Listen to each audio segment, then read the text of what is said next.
흔히들 우리나라와 일본의 관계를 가깝고도 먼 나라라고 표현합니다. 더욱이 최근에 일본은 엉뚱하게도 독도에 대한 영유권을 주장해와 한일 관계의 갈등이 어느 때보다도 불거져 있습니다. 이렇듯 미묘한 시기인 지난 2달 동안 일본 도쿄 국립박물관에선 전혀 예상 못했던 한 탁본 전시회가 열렸습니다. 다름 아닌 고구려의 광개토왕의 탁본 전시회였습니다. 이 탁본들 가운데는 일본이 패전 이후 전문 연구가인 학자들에게조차 그 실물을 공개하지 않았던 한 탁본도 포함되어 있어서 국내 학자들의 주목을 받았습니다. 도대체 어떤 탁본이었을까요? 또 일본이 갑자기 전시회를 열어 문제의 탁본을 전시한 의도는 무엇이었을까요? 자, 먼저 그 전시회 현장으로 가보겠습니다.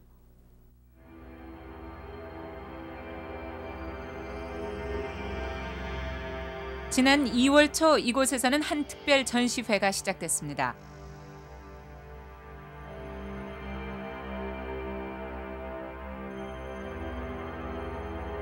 이 전시회를 통해 일본이 대대적으로 공개한 것은 다름 아닌 고구려 광개토왕 비의 탁본들입니다.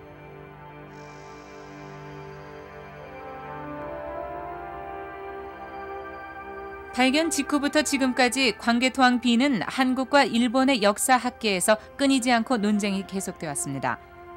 그런 광개토왕 비의 탁본 4종류가 한자리에 전시된 것입니다.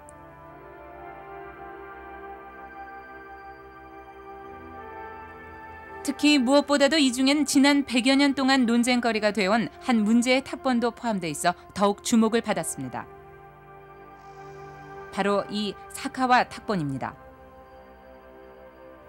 그동안 공개를 꺼려왔던 일본은 무슨 이유에선지 이 전시회를 통해 갑작스럽게 그 실물을 공개한 것입니다. 이 사카와 탁본은 그동안 일본이 역사 왜곡의 근거로 활용해온 중요한 자료입니다. 일본은 광개토왕 비의 비문 내용을 고대 한국과 일본의 관계를 설명하는 결정적인 증거 자료로 이용했던 것입니다.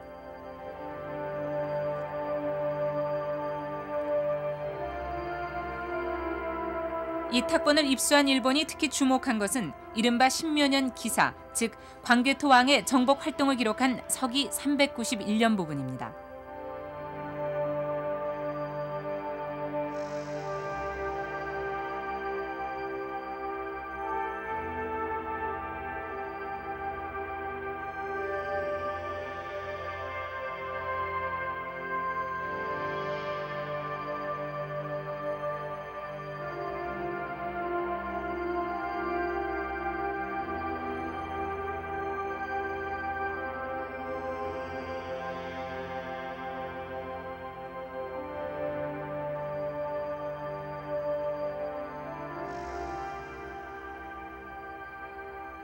이러한 그들의 해석은 일본에겐 상당히 유리한 내용이었습니다. 이를 근거로 일본은 1910년의 한일 합방을 비롯한 자신들의 한반도 침략이 정당한 것이라고 주장해왔습니다. 즉 서기 391년에 이미 일본이 한반도를 지배했었고 그렇기 때문에 일본의 조선 침략은 자신들의 옛 땅을 찾는 정당한 것이라는 주장이었습니다. 그리고 이렇게 엄청난 명분의 근거가 되어준 것이 바로 사카와 탁본이었습니다. 총이 몇 장에 담긴 것이라고 하기엔 너무나 큰 의미가 함축되어 있어 충격적입니다. 더구나 일본 제국주의의 논리의 물증으로 누구의 것도 아닌 바로 우리의 광개토왕비가 제시되고 있다는 것이 더더욱 충격적입니다. 일본의 주장대로 과연 그럴까요? 이제부터 역사추리는 지난 100여 년간의 논쟁을 통해 우리 고대사의 열쇠라고 할 수 있는 광개토왕비의 수수께끼를 추리해 보려고 합니다. 먼저 우리의 출발점은 이 광개토왕비가 세워진 서기 414년입니다. 우리 역사상 가장 광활한 영토를 누렸던 고구려, 바로 그 전성기였습니다.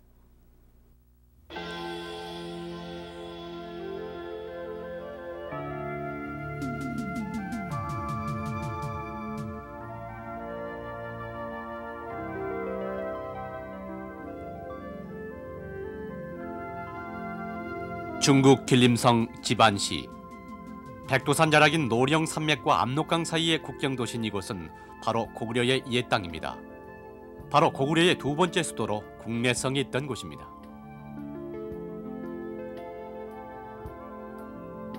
현재 중국에서도 보호문화재로 지정하고 있는 광개토 왕비는 지금으로부터 1600여 년 전인 서기 414년에 세워졌습니다. 고구려 제20대 장수왕이 자신의 아버지인 광개토 왕의 업적을 기리기 위해 세운 공적비입니다. 일명 호태왕비. 높이 6.39m, 무게 37톤, 장방형의 기둥 모양으로 다듬지 않은 자연석 그대로입니다.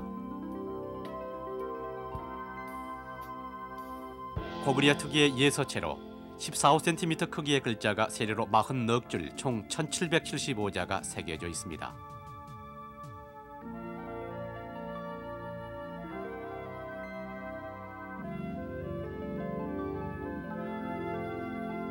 그러나 세워진 지 250여 년 뒤인 서기 668년 고구려는 멸망하고 이 거대한 비도 운명을 같이하게 됩니다.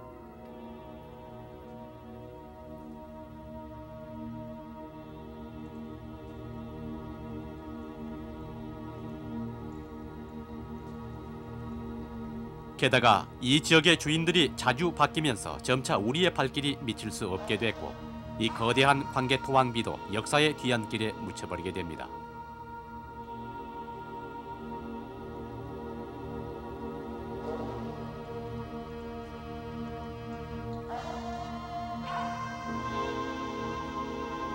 게다가 17세기에 청이 들어서면서 이 지역 출입 또한 통제됐습니다.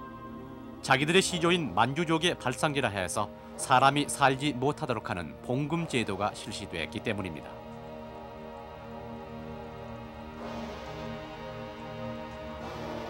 그런 이유로 이곳에 나의 인적이 끊어져 버렸고 광개토 왕비의 존재는 사람들의 기억 속에서도 잊혀져 갔습니다.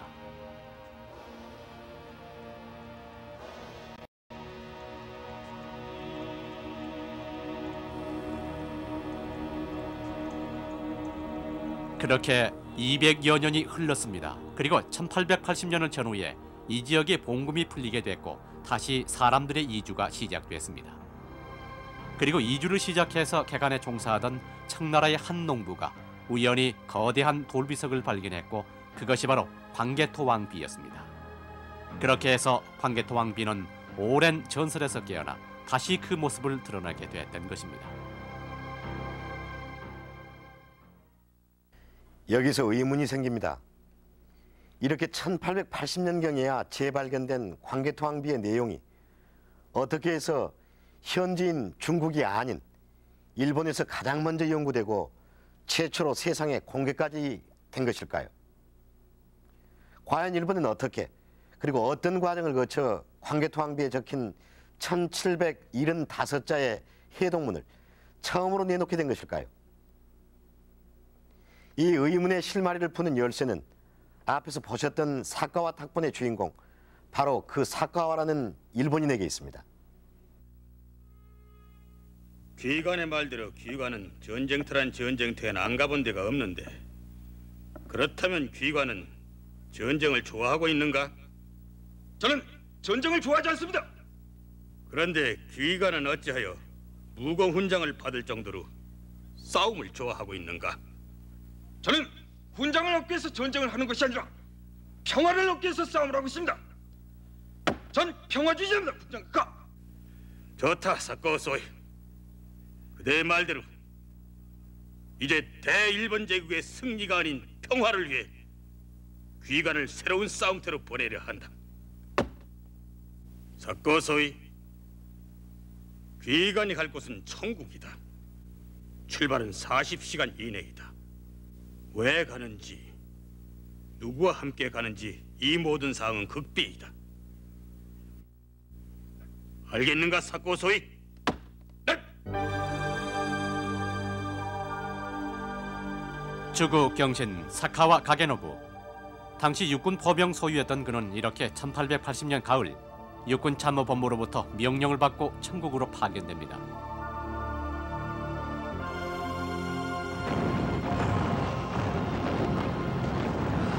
당시 일본은 명치 유신 이후 군국주의를 표방하면서 대외 침략을 노리고 있었습니다. 그런 일본은 1878년 설립된 육군참모본부를 중심으로 사전 정보를 입수하기 위해 스파이들을 비밀리에 조선과 청국에 잠입시키고 있었습니다.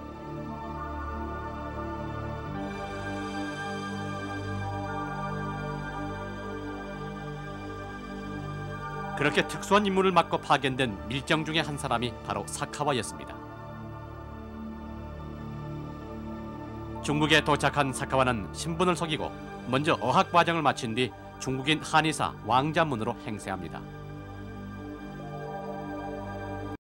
그러면서 자신의 임무인 동북만주 일대의 군사용 지리 자료를 수집하게 됩니다. 그리고 1883년 사카와는 광개토 왕비를 만나게 됩니다.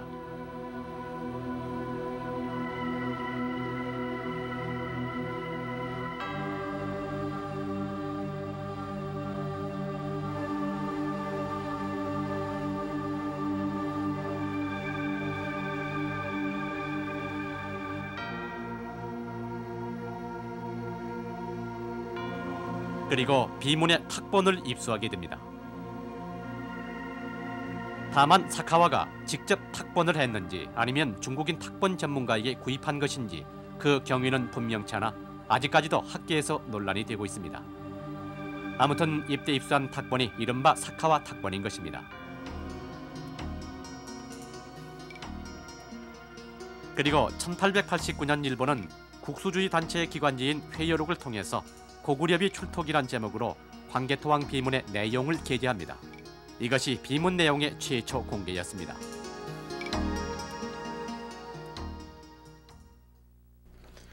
이 같은 우여곡절 끝에 일본에 의해 광개토왕비의 비문 내용이 세상에 드러나게 됐습니다. 그리고 이후 일본을 중심으로 해서 비문 연구가 불붙기 시작했고, 그리고 지금까지 100년이 넘게 이 비문의 판독과 해석을 둘러싼 논쟁이 끊이지 않고 계속되고 있습니다. 그러나 처음부터 연구의 주도권을 행사한 일본은 광개토왕비를 고구려사 연구에 활용한 것이 아니라 일본인 자신들의 한반도 진출을 정당화하는 데 이용했습니다. 과연 일본은 어떻게 광개토왕비문을 이용했을까요? 이것이 발표된다면 우리는 치명타를 입게 될 것입니다. 즉, 조선이 일본보다 훨씬 오래전부터 강대한 국가로서의 건립연대를 갖고 있었다는 명백한 증거가 되는 것입니다.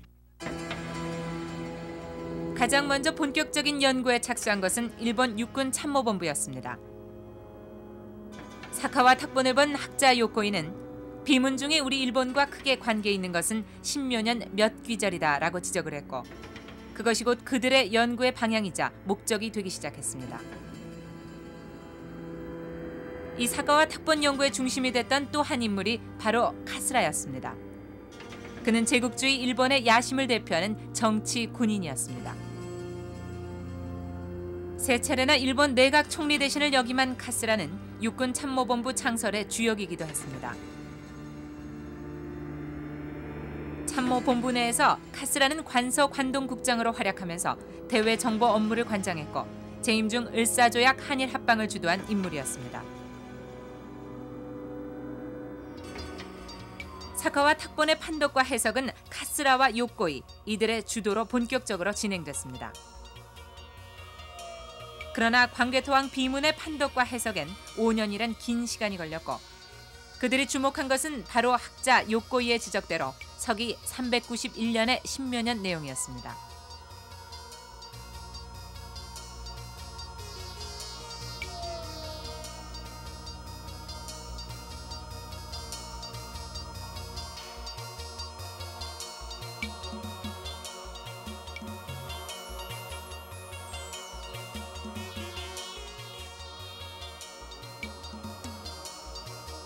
일본의 이런 해석은 신뢰를 받지 못하고 있던 일본의 고대 역사서인 일본 서기의 내용을 보강하는 역할도 해주었습니다.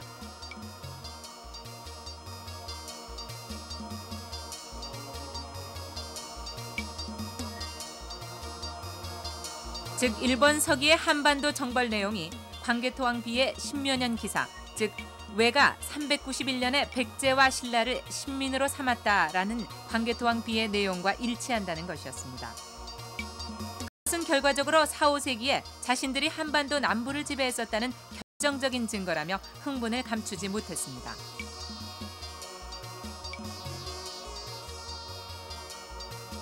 이렇듯 일본에게 광개토왕비는 자신들의 역사의 정통성마저 뒷받침할 수 있는 중요한 증거 자료였습니다.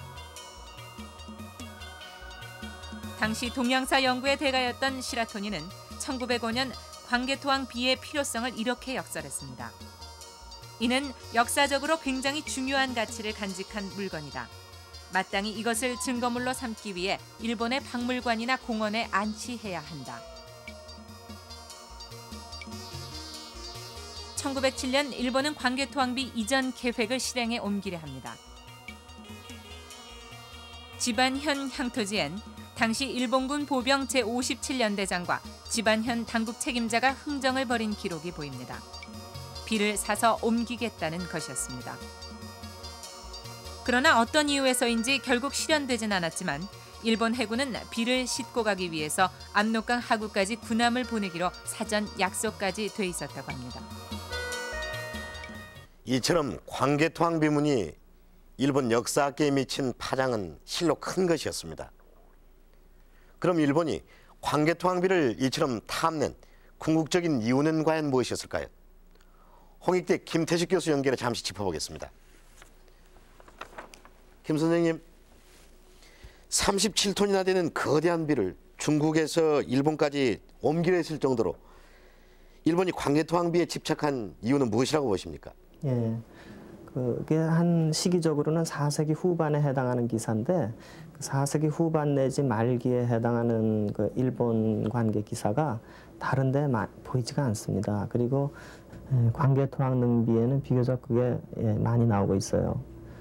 일본의 고대사의 주사료는 일본석인데 일본석이 사료는 그 시기 기록이 좀 설화적인 성격이 강해서 분명치가 않고 또 중국 외인전 기사에도 일본 관계 기사가 여기저기 나오는데 유독 3세기 후반부터 5세기 초까지는 기록이 없어요.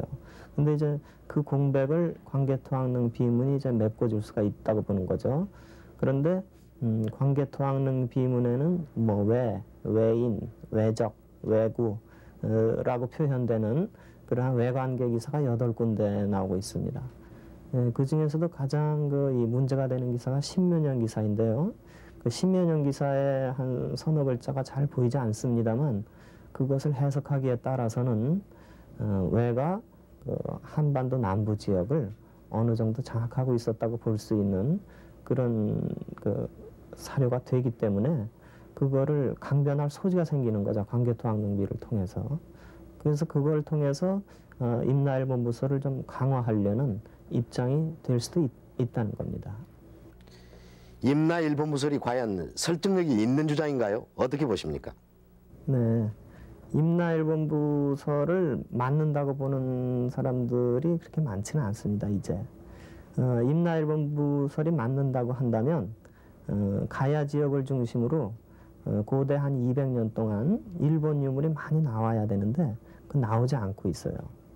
오히려 가야에는 신라나 백제나 일본과 다른 어떤 독자적인 문화가 있어서 그 독자적인 문화가 기원 전후부터 6세기 중엽까지 지속적으로 자체 발전하고 있었다는 증거만 나타날 뿐입니다. 그래서 최근에 일본 학계에서는 임나일본 부서를 거의 인정하지 않고 자신들도 군대 파견이 있었다고 하더라도 가야의 그 요청에 의해서 가야 말기요. 200년이 아니라 한 10년간 정도 약간의 군사 파견이 있었다고 인정하는 사람도 있고 어떤 사람은 군대 파견은 없었다고 보고 그 사람 거기에 나오는 임나일본부라는 사람들을 대부분 그 일본에서 온 사신단이나 아니면은 그 상인들로 보는 추세입니다.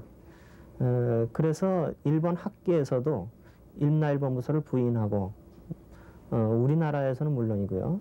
그런 상태인데도 교과서 같은 데를 보면은 임나일본 부설이 일본이 그 지역을 다스렸다는 것처럼 이렇게 암시를 주고 있어요. 네, 말씀 잘 들었습니다. 그러나 당시 일본은 집요하다 할 만큼 영구의 영구를 거듭해서 광개토항비 영구의 절대적인 주도권을 행사했습니다.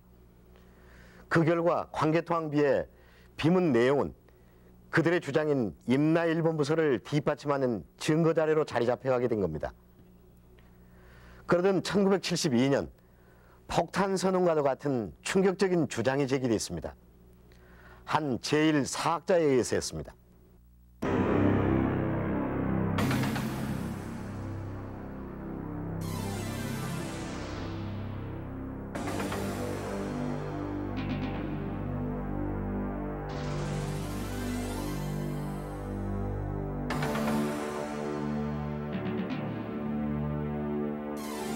내가 10여 년간 걸쳐서 조사한 바에 의하면 비에는 이미 1900년경에 석회를 발랐을 뿐만 아니라 사코가 가지고 온 비문을 보강하는 방향에서 재현되어 있었습니다. 그 탐적인 예로서는 시대가 내려감에 따라서 외가 바다를 건너와서 백제와 신라를 쳤다는 소위 도회파 바다를 건넌다는 그 부문의 글자가 석회가 떨어지고 보면 다른 글자로 되어가는 것입니다.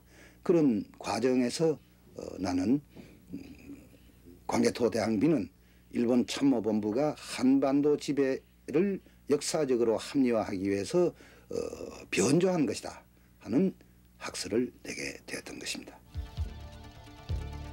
이전에 이미 비면에 석회칠을 한 흔적이 있다는 주장은 몇 번이고 거론된 적이 있었습니다.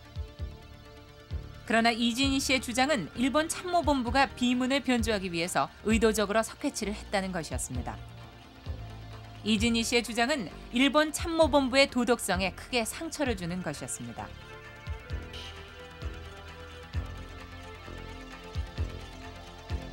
광개토항비 연구는 현재 가기 어려운 형편 때문에라도 탁본에 의지하게 됐습니다. 그런데 여러 가지 탁본들을 살펴보면 탁본에 따라서 글자 자체가 변화하고 있는 것을 분명히 확인할 수 있습니다. 이런 변화에 주목한 이 씨는 비면에 발라진 석회가 시간이 지나면서 떨어져 나가고 그래서 글자에 변화가 생긴 것이라는 것을 알아낸 것입니다. 논란이 계속된 십여 년 기사 역시 마찬가지였습니다. 탁본이 만들어진 시기에 따라서 글자의 자획이 서로 다르게 나타나는 것입니다.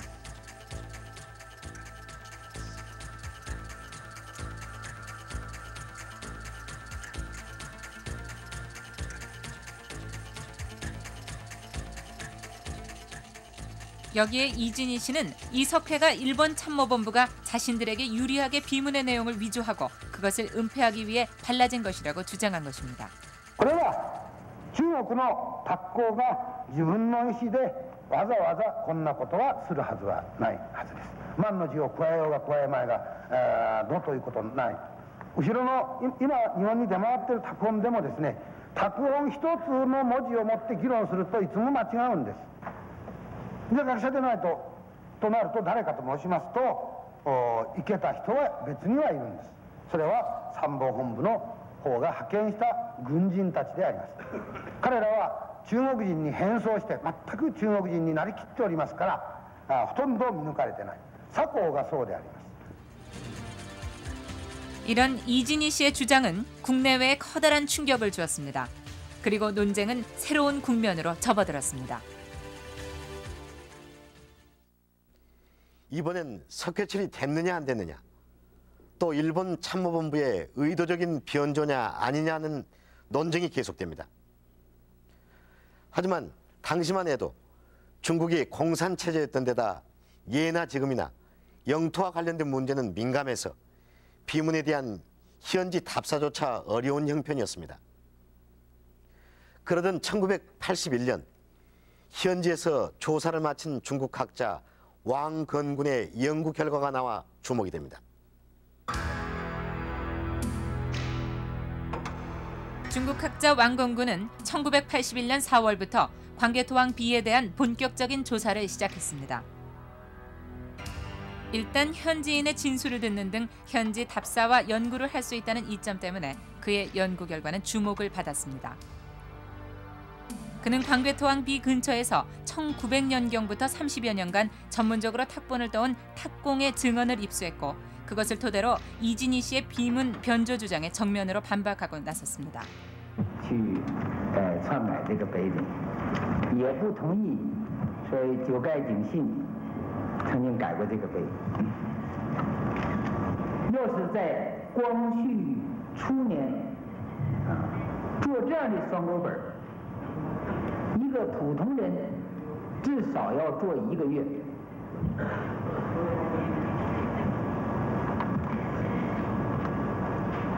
那作为九盖景信这样的所谓 spec 他来那搞1个月，而且他的水平是不可能的。尽管当时清朝政府是很软弱的，但是九盖这个人，他是以牛庄为中心去做秘密工作的。 광괴토왕 비가 재발견된 이래 중국의 몇몇 금속학자들은 관심을 갖고 탁본을 뜨기 시작합니다.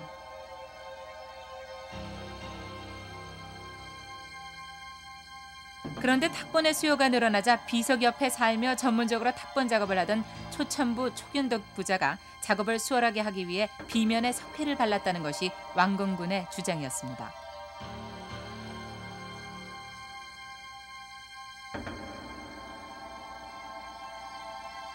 이런 왕건군의 주장은 이진희 씨의 비문 변조설에 타격을 입혔고 학계엔 그의 주장이 정설로 받아들여집니다.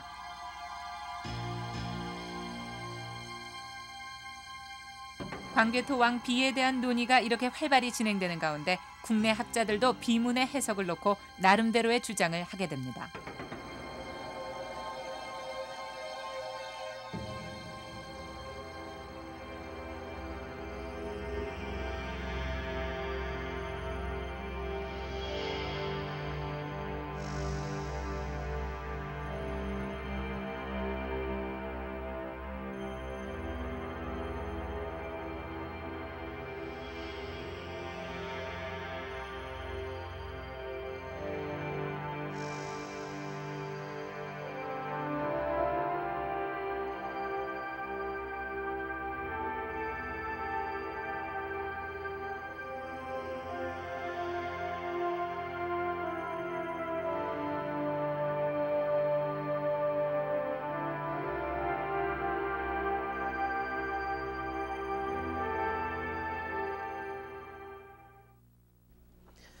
이렇듯 1889년 일본에 의해 그 내용이 공개된 이후 광괴토왕 비문의 해석을 둘러싼 논쟁은 별 진전 없이 지난 100여 년간 지루하게 계속되었습니다.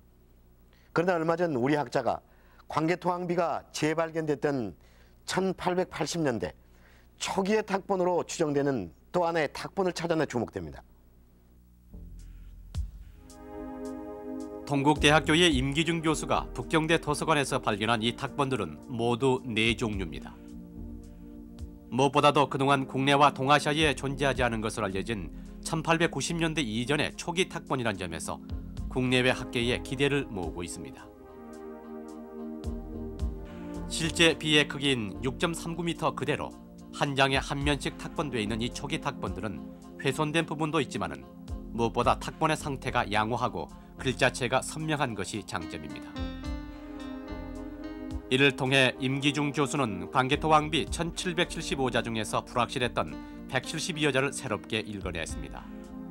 이렇듯 이 초기 탁본들은 그동안 계속되어 온 비문 변조나 판독과 같은 논쟁에 보다 확실한 답을 줄 수 있을 것으로 학계는 기대하고 있습니다. 그걸 이제 꺼내놓고 보니까 아주 허술하게 그렇게 보관되어 있었습니다. 그 적당히 이렇게 접어가지고 낡은 끈으로 이렇게 마구 묶어가지고 있는 그런 상태였습니다. 그렇기 때문에 그 세 벌 중 한 벌은 여기저기 구멍이 뚫리고 한 그런 상태로 있었던 것을 찾아가지고 우리 한국학계에 알리게 된 것입니다.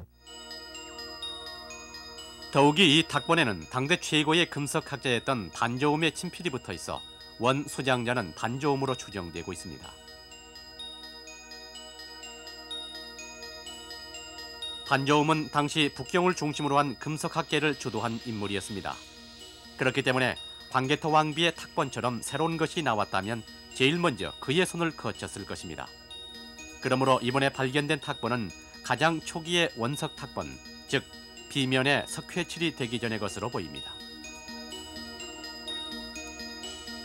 이 원석 탁본에는 반조음의 친필과 낙관이 찍혀 있다는 점, 그리고 이제까지 알려져 있는 다른 탁본과는 달리 유통 경로가 정확하다는 점이 그 신빙성을 더해주고 있습니다.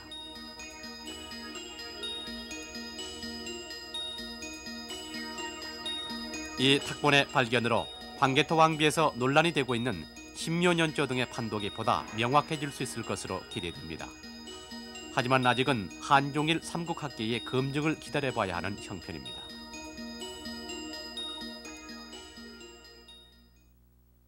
지금까지 광개토 왕비를 둘러싼 100여 년간의 논쟁을 살펴봤습니다. 그러나 사실상 지금까지의 연구나 논쟁은 광개토 왕비에 적힌 1775자 가운데 불과 몇 자, 즉 신묘년 기사의 진위 여부를 가리는 데만 초점이 맞춰져 왔습니다. 그러나 이 광개토 왕비는 고구려사는 물론이고 우리나라 고대사, 나아가 당시 한반도 주변의 국제정세까지 살펴볼 수 있는 중요한 열쇠입니다. 그렇다면 비문에 담긴 1775자의 전체 내용은 무엇일까요?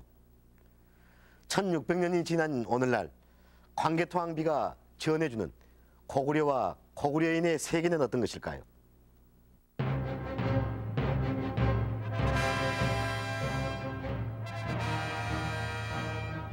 고구려의 첫 수도였던 환인입니다.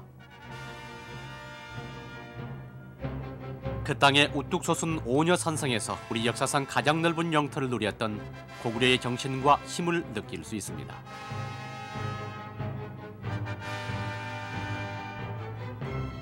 서기 3년에 옮겨온 고구려의 두 번째 수도 지반의 국내성입니다.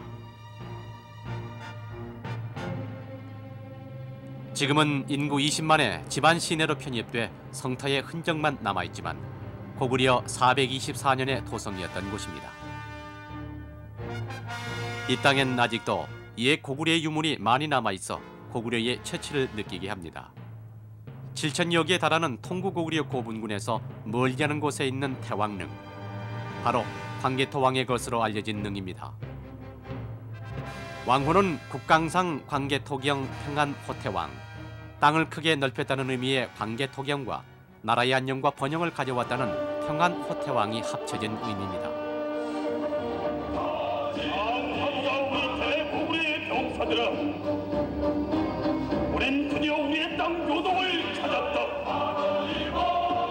우린 결코 남이 가진 것을 빼앗으려는 것이 아니라 우리의 것을 찾으려 합니다. 다시는 우리를 넘보지 못하게 할 것이다. 대고구려의 국토는 영원할 것이다. 대고구려는 강건하여 장하다. 고구려의 용사들아.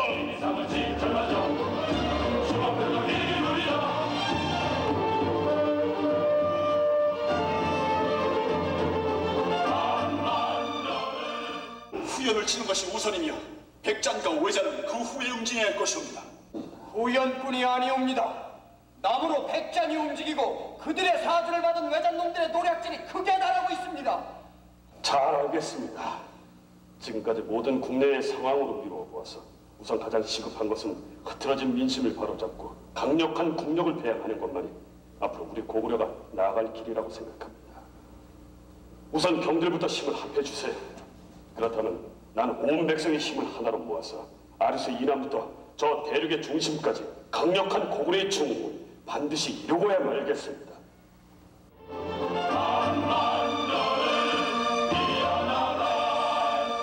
본명은 담덕.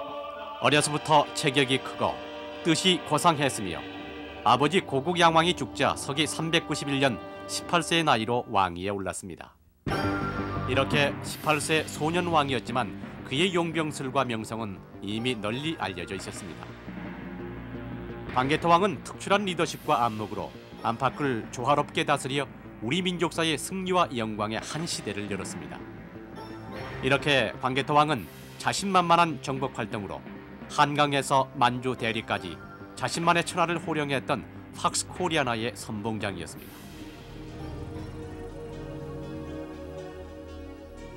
412년 광개토왕이 39세의 한창 나이에 호련히 세상을 떠나자 그의 아들 장수왕은 아버지의 공적비를 세웁니다. 이것이 광개토왕비입니다.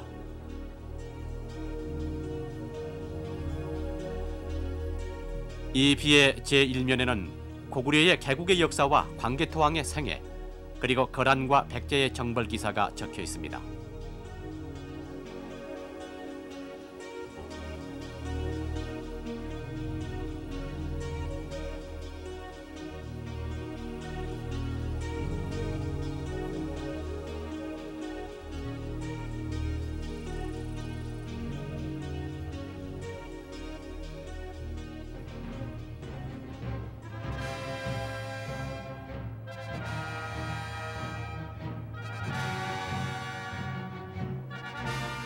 논쟁이 계속되어 온 이른바 10년형 기사는 백제 정벌의 명분격으로 들어가 있습니다.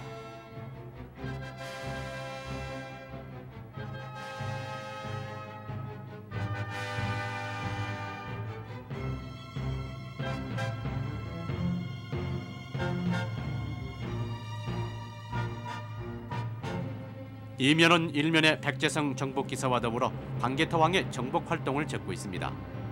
서기 398년 숙신 정벌과 서기 400년 왜구를 정벌했다는 내용입니다.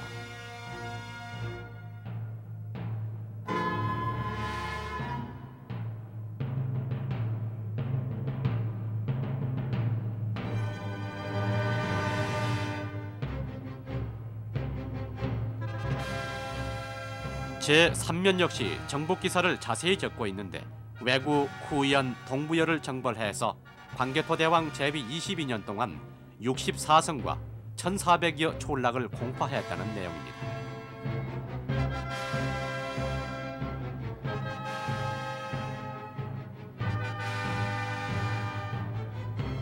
사면은 수묘인, 즉 광개토 왕비의 묘직에 대한 관리 요령과 제도를 상세히 적고 있습니다. 내가 죽은 지 1만 년 후 나의 무덤을 수호할 자들은 내가 돌아다니며 직접 데리고 온 사람들에게 맡기게 하라. 정복 활동을 통해서 고구려의 천하에 들어온 타국인들까지 품에 안는 자신의 찬 세계관을 보여주는 내용입니다. 이렇게 막강한 고구려의 영토는 크게 늘어났습니다. 서로는 묘하, 북으로는 개원, 농안, 동으로는 연해주와 두만강 하구, 남으로는 한강 이남에까지 이르게 됩니다. 고구려는 동북아에 거칠 것 없는 패자로서 자신들의 천하를 이룩한 것입니다. 대왕의 은택이 하늘에까지 미치고 그의 위문은 사해까지 떨쳤다. 나라가 부강하니 백성들이 편안하였으며 오곡이 풍성하게 익었다.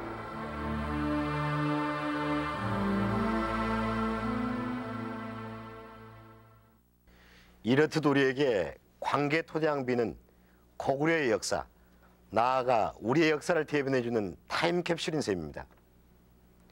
이제 이 역사의 타임캡슐, 광개토대왕비의 뚜껑을 열고 역사의 진실을 찾아내는 것은 바로 우리의 몫입니다. 서울대 노태동 교수 연결해 정리해 보겠습니다. 선생님, 그동안 연구와 논의가 거듭됐음에도 불구하고 핵심에 이르지 못하고 있는 이유는 무엇이라고 보십니까?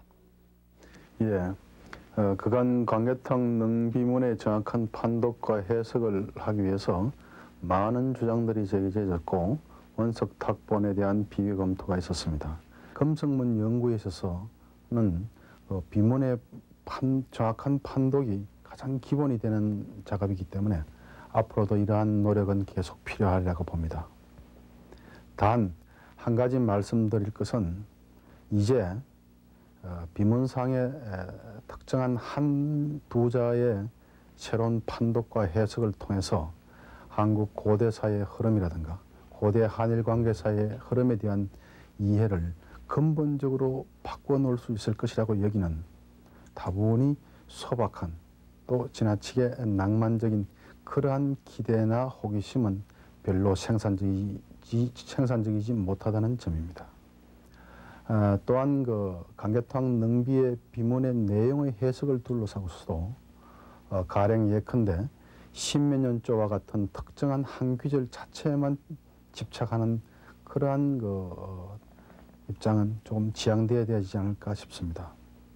능비문 전체의 서술 구조라든가 또 비문을 작성할 당시의 고구려인들이 지니고 있었던 고구려와 인건국가의 관계에 대한 국제관계에 대한 그들의 인식 또 비문을 통해서 무엇을 담고자 하였는가 하는 당시 고구려 조정의 의도 등에 대한 보다 포괄적인 이해가 필요하다고 봅니다. 당시 고구려는 동아시아의 중심국이었습니다. 그런 고구려에게 외란 어떤 존재였습니까? 강개토항 능비에는 외에 대한 많은 서술이 보이고 있습니다. 이에 대한 해석을 할 때 있어서도 당시 고구려인들이 외에 대한 어떠한 인식을 가졌는가를 갖다가 파악할 필요가 있다고 봅니다. 당시 고구려인들의 천하관에서 볼 때는 이 백제, 신라, 부여 등은 능비의 표현에 따르면 마땅히 고구려의 속민이 되어야 될 존재로 파악하고 있습니다. 그건 다르게 말하면 고구려와 같은 유의 집단이라고 얘기했던 것입니다. 즉 고구려의 천하의 한 부분이라고 얘기했던 것입니다. 이런 고구려의 천하에 이질적인 존재인 외가 출현하였고 그것을 격파했다는 것이 강개토항의 남정의 대의 명분이 되었고 또 외를 격파했다는 사실 자체가 강개토항의 위훈의 중요한 부분이 되었음을 강조하자고 하는 것입니다. 바로 그러한 고구려인들의 천하관에 대한 인식을 전제로 할 때만이 강개토항 능비문에서 등장하는 외에 대한 서술에 대한 합리적인 이해가 될 수 있지 않을까 합니다. 예, 말씀 감사합니다. 오늘 역사추리는 지난 100여 년간 계속되어 온 광개토항 비문의 논쟁을 정리해봤습니다. 이를 통해 비문이 내포하고 있는 역사적 의의와 앞으로 밝혀내야 할 숙제가 적지 않다는 사실도 확인했습니다. 그리고 이제 우리는 광개토항비의 진실에 한 발짝 더 가까이 섰습니다. 손바닥으로 하늘을 가릴 수 없듯이 글자 몇 자가 바뀌었다고 비문이 전하는 고구려와 고구려인의 힘과 정신 그리고 전체 역사가 뒤바뀔 수 없다는 것도 알았습니다. 진실은 결코 묻혀질 수 없습니다. 역사추리 오늘 여기서 마칩니다.